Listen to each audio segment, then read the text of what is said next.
¿Qué tal? Ahora vamos a hablar del ultrasonido del tercer trimestre. El ultrasonido del tercer trimestre por mucho es el estudio que nos marca la pauta del desarrollo del producto intrauterinamente. En el primer trimestre valoramos el desarrollo del mismo, su edad gestacional, el desarrollo de las estructuras que nos van hablando, que nos encontramos durante el crecimiento del producto. En el segundo trimestre nos vamos a encontrar la valoración de aparatos y sistemas, descartar las malformaciones que tenga el producto y de alguna manera entramos al tema para mí más importante del control del embarazo. Siempre que comentamos esto es un tema que se presta a la discusión, sobre todo por el hecho de que nosotros hablamos de que los ultrasonidos están perfectamente clasificados, su utilidad en cada uno de los trimestres, y el punto más importante para mí es el hecho de que vamos a ver para qué es el ultrasonido del tercer trimestre. Primero tenemos que tomar en cuenta que en el primer trimestre es la formación del producto, en el segundo trimestre es el desarrollo del mismo. Es decir, cuando nosotros tenemos una embarazada en el primer trimestre, lo que nos interesa es que se forme el producto y ver que su formación sea de acuerdo a las semanas de gestación. Cuando nosotros entramos al producto del segundo trimestre, lo que valoramos es que ya está formado y ahora que esté bien formado. Y de alguna manera otros parámetros como son la placenta, como es el ultrasonido de corazón, que en su momento vamos a hablar de ultrasonido de corazón, y terminamos en el ultrasonido del tercer trimestre, que es en donde nos encontramos los datos más importantes cuando el producto ya va a nacer. Propiamente, las indicaciones del ultrasonido del tercer trimestre son determinación del peso fetal, valorar si hay un circular de cordón y si este no está teniendo repercusiones en la hemodinamia del producto. Tenemos que hacer la flujometría de cordón, tenemos que hacer la fetometría, no tanto por tamaño del producto, sino para descartar alteraciones como son restricción en el crecimiento o producto de bajo peso al nacer. Tenemos que valorar la madurez placentaria. La placenta, como siempre lo comento yo cada vez que platico con un grupo de médicos, es el parámetro más importante que vamos a correlacionar para saber si el desarrollo del producto intrauterino no está teniendo problemas por algún proceso infeccioso. La situación del producto, porque ya de alguna manera después de la semana 36 casi lo podemos considerar que ya no hay movimientos en ese sentido, y confirmar algunas malformaciones fetales que podrían ser importantes para la vitalidad del producto. Entonces, el primer dato que yo les decía es el peso fetal. El peso fetal del producto puede variar o se va a desarrollar de acuerdo al crecimiento intrauterino que lleve este. Desde la semana 24 empezamos a detectar cuando un producto está teniendo alteraciones en el peso que va a tener al momento de nacer. Y bueno, las curvas de crecimiento que nos dan los equipos nos ponen hablando qué tanto se está afectando el peso del producto. El otro parámetro que para mí es muy importante es la fetometría del producto. La fetometría del producto junto con el peso del producto nos hablan de alguna forma de los trastornos que se pueden diagnosticar por ultrasonido. La medición del producto cuando la fetometría nos sale alterada en las primeras veces que lo hacemos, nos va a confirmar si este producto está teniendo trastornos o alteraciones en el crecimiento que van a repercutir en su calidad de vida o en su pronóstico del mismo. Este dato es muy importante porque ustedes deben de entender que el hecho de que una señora llegue a hacerse un ultrasonido para ver cómo está su producto, de alguna manera nos está hablando de que quiere saber el bienestar del mismo. Y no es lo mismo tener un producto que viene con todas las ventajas para él a un producto que trae algunas alteraciones en su crecimiento que van a repercutir en su calidad de vida postnatal y años más adelante también. el ultrasonido se está convirtiendo por mucho un predictor o nos puede predecir de alguna forma cuando un ser humano va a tener repercusiones en su desarrollo intelectual más adelante. Y ese tema lo vamos a tocar más a fondo cuando hablemos de restricción en el crecimiento intrauterino o de productos de bajo peso al nacer. En este diplomado vamos a encontrar algunos comentarios de ginecólogos y de pediatras qué tan importante es que nosotros les hablemos si el producto es un producto de bajo peso al nacer o un producto con restricción en el crecimiento. Si es qué tan importante saber si el producto trae datos de la flujometría de cordón o de las arterias cerebrales, que de alguna manera nos va a permitir predecir el pronóstico de los siguientes meses al nacer del producto, su evolución. Y vamos, como yo digo, no es lo mismo un producto que nace flaco y pequeño, pero que va con la mamá de inmediato, a un producto que va a requerir una unidad de cuidados intensivos. Esto también tiene importancia porque una de las cosas que ustedes tienen que visualizar o tienen que de alguna manera contemplar es que el diagnóstico que den ustedes va a influir hacia el tipo de manejo que requiere ese parto. Es decir, si el producto es un producto que va a requerir unidad de cuidados intensivos, de alguna manera sabremos que la atención no se puede hacer en un hospital que no cuente con una unidad de cuidados intensivos. Y también sabremos en qué momento canalizar el paciente hacia otro tipo de unidad hospitalaria. Desde el punto de vista de peso y de tamaño del bebé, también nos va a hacer los dos grandes diagnósticos diferenciales, que son el peso del producto y de alguna manera la madurez o las repercusiones hemodinámicas que puede tener el mismo. Estos datos, si ustedes no los contemplan desde ahorita, el ultrasonido se va haciendo una cultura, cómo lo vamos realizando. Siempre les comento que los ultrasonidos o el ultrasonografista va tomando vicios o mañas. Se ríen cuando les hablo del mano parkinsoniana, cuando están moviendo mucho el transductor, que no te habla más que de cierta frustración a la hora de hacer el ultrasonido, o falta de experiencia de no sacar bien los parámetros obstétricos. O también les hablo cuando les digo que no es lo mismo un producto que viene con todas las condiciones a favor que un producto que trae repercusiones en su desarrollo intelectual a posteriori. ¿Por qué digo esto o por qué comento estos puntos? Porque la edad o la valoración del ultrasonido del tercer trimestre te va a decir hacia dónde va ese producto. Y los trabajos actuales que hay te están hablando de que ya podemos decir cuando un producto, a pesar de que nazcan las condiciones todas favorables, pero si trae un problema desde el punto de vista prenatal, es un producto que cuando tenga su vida adulta no va a tener un desarrollo intelectual adecuado. Cuando nosotros valoramos esta importancia, lo digo siempre como en broma, pero no es lo mismo saber que un niño que va a nacer lo pongas en las mejores condiciones y va a desarrollar todo su potencial, a un producto que aunque lo pongas en todas las condiciones, si tuvo un problema en el trastorno del crecimiento intrauterino, es un bebé, como dicen mis amigos, salen más caros tener un hijo en Harvard que esté medio menso, y entonces es un parámetro que va a marcar la vida del producto.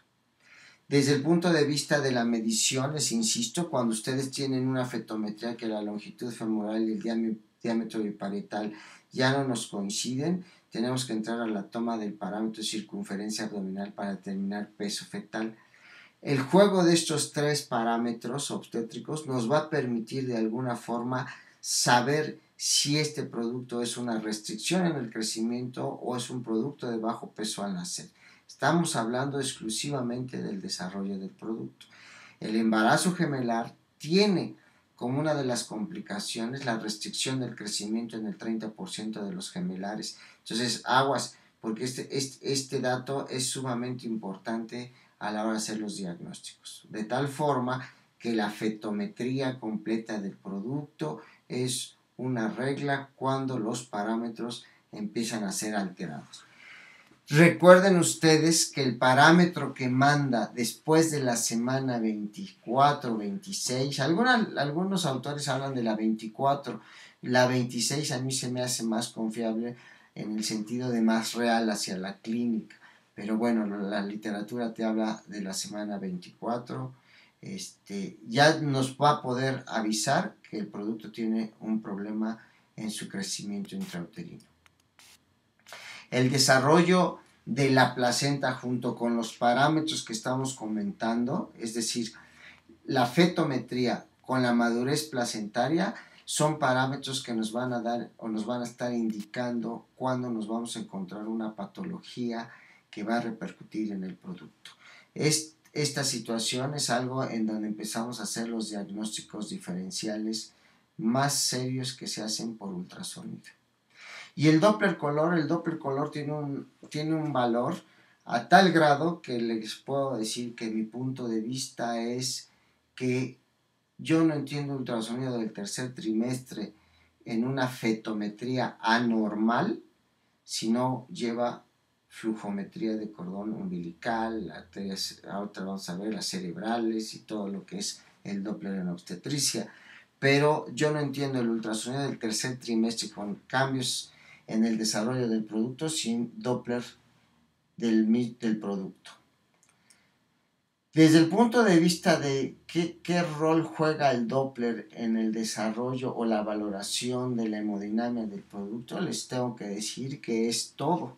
Actualmente el ultrasonido obstétrico en Doppler te habla de que los libros o los autores de este tipo de trabajos nos contemplan todo el trabajo en Doppler. Ya no consideran ni siquiera la fetometría como un parámetro tan importante. Pero el parámetro o el dato que nos va a hablar de que un producto va a Doppler es la fetometría alterada. Entonces ustedes tienen que entender que el primer dato que tenemos que hacer es una fetometría correcta. Ya la hicimos bien y nos salió anormal, pasamos a una fetometría completa, es decir, huesos largos del producto para saber que el bebé tiene un trastorno. Y después de que hagamos esa clasificación, vamos entonces a poder hacer la división de decir este producto es una restricción en el crecimiento y hacer la clasificación si es tipo 1 o tipo 2 o tipo 3 como la literatura la reporta, o si estamos hablando de un producto de bajo peso al nacer y cuáles. En sesiones posteriores yo les comentaba que vamos a hablar o vamos a tener la oportunidad de platicar con un neonatólogo, con un ginecólogo y con un cirujano cuando entremos a lo de abdomen, pero ahorita lo que les puedo decir es qué tan importante es para el neonatólogo que le digamos si es un producto de bajo peso al nacer o que si es un producto con restricción al crecimiento. Y si es un producto con restricción al crecimiento, ¿qué tan importante es que le hablemos si es tipo 1 o tipo 2? Y entonces estamos entrando al ultrasonido obstétrico de adeveras, de medicina. El ultrasonido en donde nosotros hacemos una fetometría y el equipo nos da los parámetros, es un ultrasonido que no aplica en este diplomado, a lo mejor a los que trabajen con el doctor Simi o en farmacias del ahorro o en algún lugar en donde ustedes ejerzan una medicina que no hay calidad, podría aplicar, pero los que están en el diplomado, por supuesto que no son gente que está perdiendo su tiempo en hacer ultrasonido de equipo, como yo lo llamo. Y entonces tenemos que saber que de la semana 24 a la semana 32 hay varios aspectos a considerar. El primer parámetro es la fetometría, que el ultrasonido de la semana 24 a la 32 es cuando nosotros vamos a poder ir determinando si ese producto está teniendo un crecimiento armónico o un producto que está teniendo un crecimiento disarmónico. El otro asunto es que vamos a poder visualizar o vamos a confirmar las alteraciones morfológicas que ya habíamos sospechado en el segundo trimestre, es decir, alteraciones de tubo digestivo, alteraciones de pulmones, alteraciones de riñones, alteraciones en la pared abdominal como el onfalocele, la gastrosquisis o alteraciones del macizo facial. Hay una plática que vamos a revisar más adelante, no sé si nos dé tiempo en este módulo, pero hay un tema que es el ultrasonido de cara y cuello del producto, que es de alguna manera es una exploración que tenemos que hacer de rutina y tenemos que hacerlo de una manera rápida por cuestiones de tiempo. Ahora bien, la fetometría nos va a estar indicando, insisto, a partir de la semana 26 es la longitud femoral el parámetro que habla. Es decir, si la 26, si tenemos un producto por fecha de última regla de 28 semanas y la fetometría del fémur nos está hablando de 26 semanas, ya sabemos que ese producto ya trae 2 semanas en crecimiento disarmónico en comparación a lo que esperábamos. Pero si el diámetro biparietal nos sale de menor tamaño, entonces ya estamos empezando a hacer el diagnóstico de una restricción en el crecimiento. Sin embargo, si hacemos un ultrasonido semana 28 y tenemos por diámetro biparietal, tenemos 27 semanas y por fémur nos vamos a 25 semanas, sabemos que es otra alteración la que nos está hablando, porque, insisto, quien lleva la regla o quien lleva la mano en edad gestacional en el tercer trimestre es el fémur. Ahí es a donde se hacen la conjugación de todos estos parámetros para llegar a los diagnósticos diferenciales. El parámetro de la circunferencia abdominal es un parámetro que se utiliza para peso fetal. Las tablas lo traen para medición obstétrica, pero yo siempre digo entre en serio y en broma que el mexicano es chaparro y panzón. Todos los mexicanos somos chaparritos y panzones.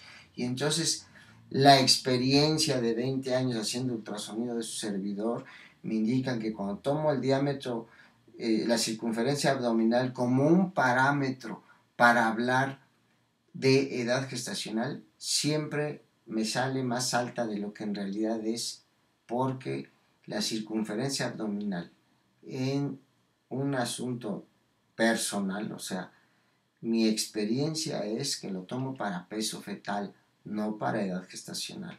Esto que quede muy claro, porque los trabajos o los distintos autores recuerden que los trabajos empezaron a hacerse en Europa, a hacerse en Oriente y a hacerse en Estados Unidos, y las constituciones de los individuos de esos países es distinta a las nuestras. Entonces nosotros tenemos que tomar como parámetro lo que nosotros vivimos todos los días. La circunferencia abdominal, insisto, pueden hacer sus tablas ustedes, pueden empezar a hacer su experiencia, y a los que tengan vida hospitalaria, yo les digo, confirmen el peso con el que nació el bebé y el peso que ustedes determinaron, y se van a dar cuenta que en peso puede ser que nos movamos dentro de la realidad si sacamos los parámetros. ¿Cuál es la metodología para sacar los parámetros correctos? Bueno, el diámetro biparietal, la longitud femoral y la circunferencia abdominal están en un artículo, en un trabajo que agregamos dentro de la página, en la web que tenemos, para que ustedes vean, pero obviamente la circunferencia abdominal te habla que a nivel de los vasos umbilicales, y predominantemente cuando la porta fetal se divide en izquierda o derecha, tomar la izquierda. Es muy fácil decirlo en la literatura, pero es más difícil hacerlo en la práctica. Sin embargo, los parámetros tienen que estar bien tomados para que nosotros podamos usar esos parámetros con confianza. Ahora, la madurez de la placenta, insisto, la madurez de la placenta se habla de los grados de placenta, que lo vamos a comentar en este mismo tema, pero más adelante en diapositivas posteriores, en donde hablar de la madurez de la placenta es un dato que nos es de utilidad para hacer los diagnósticos diferenciales de los cuales estamos hablando. De alguna forma les quiero decir que la evaluación del ultrasonido del tercer trimestre nos valora crecimiento fetal para hacer el diagnóstico de restricción en el crecimiento, para hacer un producto de bajo peso al nacer, un producto macrosómico, que también es algo que estamos dejando a un lado, los productos macrosómicos, para valorar la actividad cardíaca del producto, la vitalidad fetal de alguna forma. El óbito fetal es uno de los diagnósticos que ya no deberíamos estar haciendo, porque el óbito fetal es un resultado de un mal control prenatal, en donde influye desde el ginecólogo que hace el estudio, lleva el control prenatal, hasta el médico que hace el ultrasonido. Todo mundo dice que el ultrasonido lo debe de realizar el ginecólogo. Es muy bueno haciendo la clínica, pero el asunto de la medición fetal o de la valoración por ultrasonido del producto es de práctica. El ultrasonido es mucha práctica, mucha clínica, más clínica, práctica para sacar los parámetros correctamente, no sacarlos rápido. O lo ideal es sacar los parámetros bonitos. Para eso está la doctora Luz del Carmen, le salen muy bonitos sus parámetros. El famoso Pedro también hace un ultrasonido bonito, y quizás se me vayan 2 o 3 gentes más que hacen ultrasonido digno de fotos de libro, pero sí creo que esa es una de las etapas que hay que hacer en ultrasonido. La segunda es correlacionarlo con la clínica y la vida del hospital. La vida del hospital te marca todo. El que esté haciendo hospital es un médico que hace mejor ultrasonido, nada más por rebosamiento. La madurez placentaria, por lo tanto, guarda un papel muy importante en el diagnóstico de las patologías que se pueden diagnosticar en el tercer trimestre, y también ya vamos determinando el peso fetal. Acuérdense que las clínicas que se están implementando en salud para el manejo, y el problema más grande que tenemos actualmente en México es que en muerte materna ya alcanzamos los niveles nada honrosos comparados a África o comparados a países que están en un desarrollo limitado. Eso se debe principalmente a 2 cosas, o mejor dicho a 3. Una cultura de falta de cuidado del embarazo por parte de la paciente, un mal manejo del control prenatal en los centros de salud, con un pésimo o una pésima combinación de estos 2 factores en las complicaciones del embarazo. Y entonces cuando llegan a los hospitales, las señoras no saben ser manejadas correctamente, porque de alguna manera en el hospital llegan a manejarse las complicaciones que ya no son tan fáciles de controlar. Cuando veamos Doppler en obstetricia, van a ver todas las ventajas que tiene el Doppler y que nos permitiría de alguna manera darle un mejor apoyo a la mujer embarazada en cuestiones de control de embarazo. El otro asunto que para mí es muy importante es la clasificación, insisto, en lo que es una restricción del crecimiento, un producto bajo de peso al nacer, un producto macrosómico. Y otro parámetro que tenemos que tomarle atención es la hemodinamia del cordón umbilical. La primera causa por la cual la hemodinamia fetal se ve afectada es una circular de cordón que esté repercutiendo en el producto. Cuando nosotros vemos circular de cordón, no estamos viendo alteraciones del producto en la hemodinamia. Estamos sabiendo que un producto trae enredado el cordón en el cuello, en el tórax o en la pierna, y la flujometría de cordón es la que nos va a estar diciendo cuando hay alteraciones de ese circular. De tal forma que un circular de cordón no es indicativo de sufrimiento fetal. Un circular de cordón nos está indicando que por alguna razón ese trabajo de parto, mejor dicho, el mecanismo de trabajo de parto se puede ver alterado. Son criterios que puede usar el ginecólogo para decidir si es cesárea o parto natural, pero el circular de cordón como tal no es una indicación de cesárea, pero sí es un indicador, es un indicativo de que al producto lo tenemos que estar vigilando en su hemodinámica. La tonicidad fetal. La tonicidad fetal se refiere a qué tanto se mueve el bebé y qué tan fuertes son sus movimientos. No es lo mismo que tenga un movimiento lento y sin fuerza, que tenga un movimiento con la suficiente fuerza para repercutir o para valorar el bienestar del producto. Los movimientos fetales son parámetros que se utilizan sin lugar a dudas para hablar de bienestar fetal.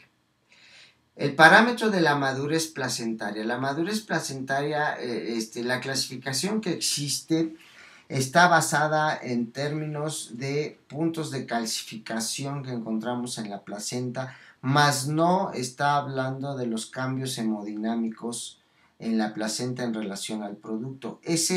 El trabajo de placenta es el trabajo de los siguientes años en ultrasonido. Son los trabajos que se van a realizar con equipos Doppler para poder visualizar cuando una placenta está en condiciones o por qué no está hablando de madurez placentaria. Si nos quedamos en el concepto de lo que se conoce como los puntos blancos o hiperecoicos que nos hablan de madurez de placenta, es un término demasiado fotográfico para que hablemos en medicina. Tendremos que hablar de los cambios de esa morfología de la placenta con los cambios hemodinámicos en la relación feto-placenta y en el desarrollo del producto, que esos trabajos están en el olvido y que tenemos que empezar a desarrollar. De tal forma que se habla de placenta grado 0 y la clasificación grado 0 en algunos autores la dan hasta la semana 18. La placenta grado 1 la dan de la 19 a la 28. La placenta grado 2 la dan de la 29 a la 37 y de la 38 en adelante hablan de la placenta grado 3. Ecográficamente se habla que la placenta grado 0 es aquella en donde su borde de la cara fetal es lisa y sin calcificaciones, y en la cara materna es lisa y sin calcificaciones. La grado 1 es la que empieza a presentar calcificaciones en la cara fetal propiamente, y la cara materna está lisa. La grado 2 es aquella donde hay calcificaciones de la cara materna y la cara fetal de la placenta, y en la grado 3 es cuando el cotiledón está completamente calcificado. Ya saben todos los que me han escuchado hablar de placenta que yo sigo pensando que estamos en pañales en ese tema y que hay que desarrollarlo. Todo aquel que tenga un trabajo, un artículo, yo siempre les digo que me diga cómo hizo la clasificación Granum para la clasificación de madurez de placenta, cuáles son los parámetros médicos que aplican para esto. Pero hasta ahora están saliendo a relucir que la clasificación, que la madurez de la placenta está hablando de relaciones de la vascularidad o de el desarrollo de la circulación o de la microcirculación entre la placenta y el feto, y esos puntos están por analizarse. Cuando veamos Doppler van a entender por qué, por ejemplo, yo soy de la idea de que placenta grado 0 debe de llegar hasta la 24 y no a la 18 como lo describen algunos autores. Y la placenta grado 1 tiene que ser de la 18 a la 28, perdón, de la 24 a la 28. Y la grado 2, sí estoy de acuerdo que sea después de la 28 hasta la 37. Esos son parámetros que tenemos que ir valorando y que ya cuando veamos Doppler vamos a entender. Yo no dudo que ya empiecen los trabajos de investigación en los lugares en donde lo que les sobra es tiempo para hacer investigación y puedan aportar los primeros trabajos, datos que realmente sean interesantes para la madurez placentaria. En relación a cuando el reporte que nosotros hacemos de los parámetros encontrados en el ultrasonido del tercer trimestre cuentan mucho, el primer dato que tienen que saber es que el parámetro que habla es la longitud femoral. ¿Vale? Y de ahí las desviaciones estándar que nos podemos encontrar en el desarrollo de ese producto. Es decir, para que nosotros empecemos a hablar de alteraciones en el crecimiento del producto, la literatura habla de 2 desviaciones estándar, que el producto empieza a presentar fetometrías discordantes entre lo que es la longitud femoral, el diámetro biparietal, y dependiendo las semanas, pero aproximadamente en la semana 27 estamos hablando de un desacuerdo de 2 semanas. En la semana 32 o 33 ya empezamos a acercarnos a las 3, de tal forma que cerca de las 37 semanas de gestación la desviación estándar habla hasta de 3 semanas. Nosotros tenemos que ser muy cautos a la hora de estar haciendo el ultrasonido para valorar ese parámetro, porque es la forma en que vamos a poder hacer el diagnóstico diferencial, y también es el parámetro que nos va a indicar que tenemos que hacer flujometría de cordón de ese embarazo. De tal forma que un punto que tienen que considerar ustedes es en qué momento los productos o ese embarazo o esa paciente tiene que pasar a Doppler color. Les insisto, el aspecto comercial, a todas las mamás les gusta ver los colorcitos en el estudio de su bebé, pero en la aplicación científica o en la aplicación médica tiene sus indicaciones precisas cuando hay que hacer un ultrasonido de Doppler en obstetricia. Cuando nosotros tenemos un embarazo gemelar, tendremos que saber que cada producto se valora por separado. Recuerden ustedes que el 30% de los embarazos gemelares van a cursar, uno de los dos productos va a tener restricción en el crecimiento y el otro producto va a estar correcto. Pero también nos vamos a encontrar que en el embarazo gemelar hay el problema de la transfusión gemelo-gemelo, que más adelante vamos a revisar el tema, pero que actualmente ustedes deben saber que un embarazo gemelar también tiene características propias su evaluación. Si su equipo no les permite guardar producto 1 y producto 2 con sus fetometrías por separado, yo les sugiero que cuando estén haciendo el ultrasonido, hagan el ultrasonido de la paciente con el producto 1, se salgan del programa para hacer el producto 2 otra vez, para que sus tablas gestacionales o sus parámetros gestacionales no se mezclen y no tengamos el problema que se confunda el diámetro biparital del producto 1 con el diámetro biparital del producto 2. Lo recomendable es hacer la fetometría por separado de cada uno de los productos. Si tenemos un embarazo múltiple de más de 3 productos o 4, pues ya de una vez resígnense a que se van a pasar toda la mañana porque van a hacer la fetometría de cada uno de los productos.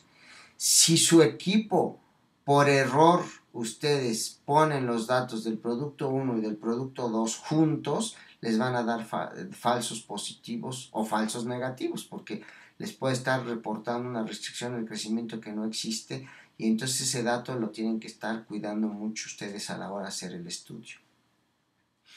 No podemos hacer ultrasonido del tercer trimestre si no partimos de esa regla de cuándo entramos de fetometría, cuándo entramos a fetometría de 3 parámetros, a fetometría de 15 parámetros o de 8 parámetros. No podemos definir si el embarazo lleva un crecimiento acorde o es un crecimiento disarmónico. No podemos hacer el diagnóstico diferencial entre restricción en el crecimiento y producto bajo peso al nacer si ustedes no cuidan mucho sus parámetros. Y el otro es el embarazo gemelar. El embarazo gemelar es uno de los estudios sinceramente más complicados con los que se van a encontrar ustedes, y no por otra cosa, sino por lo que les insisto, que la fetometría se hace por separado. Y este dato es algo que ustedes no pueden dejar pasar, no pueden echar en saco roto, porque ahí es a donde cometemos el mayor error en los diagnósticos por ultrasonido. Yo les he comentado que estamos atravesando en México el problema de muerte materna muy alta. Verdaderamente estamos demostrando que ni la especialidad, ni los hospitales, ni que hay 20,000 individuos haciendo ultrasonido, estemos haciendo las cosas bien. La realidad que la muerte materna es el resultado de un mal manejo prenatal.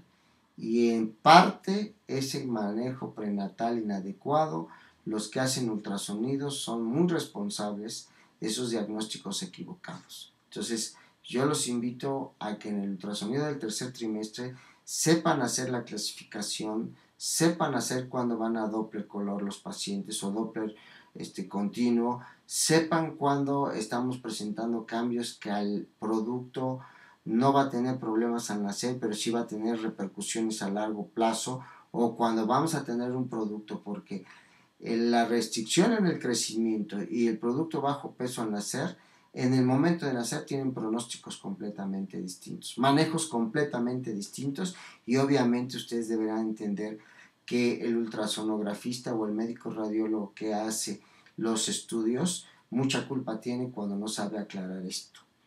El proyecto Cruz Roja, una de las cosas que nos están pidiendo es que cooperemos para disminuir la muerte materna. Entonces, independientemente de las fuentes de trabajo que va a abrir el proyecto, uno de los puntos que ustedes tienen que tomar en cuenta es que no podemos escribir burradas. O como digo yo, escriban estrictamente lo necesario para que el médico entienda que estamos haciendo las cosas bien, o escriban estrictamente lo necesario para que le aclaremos al ginecólogo que estamos haciendo un ultrasonido confiable. El primer problema que se van a encontrar ustedes como ultrasonografistas es la confianza que despierten en el médico. Entonces no se valen diagnósticos volados, no se valen diagnósticos de equipo, tenemos que prestarle mucha atención a esa situación. Desde el punto de vista de cómo son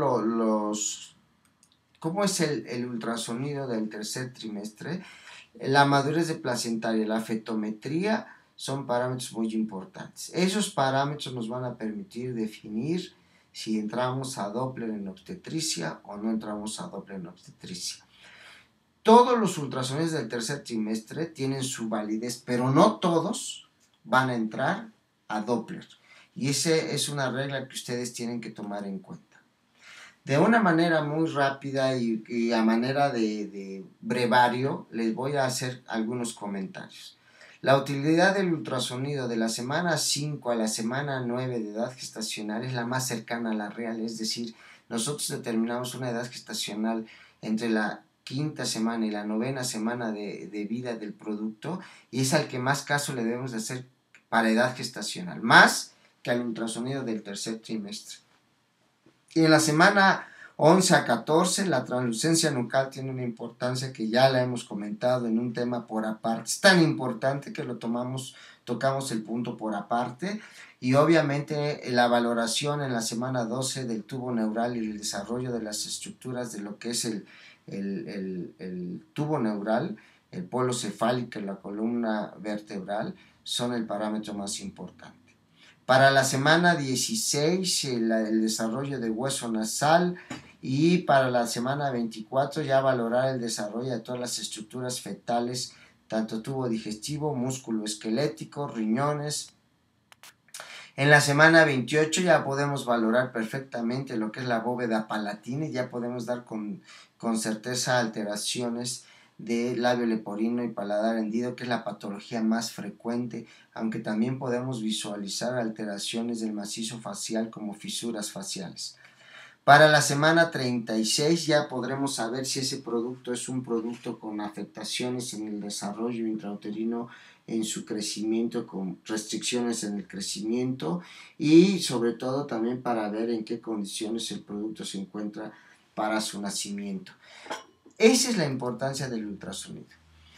¿Cuáles son las limitaciones del ultrasonido? La edad gestacional es exacta cuando lo hacemos antes de la semana 12 porque nos podemos equivocar hasta 4 días. Nuestra desviación es 4 días.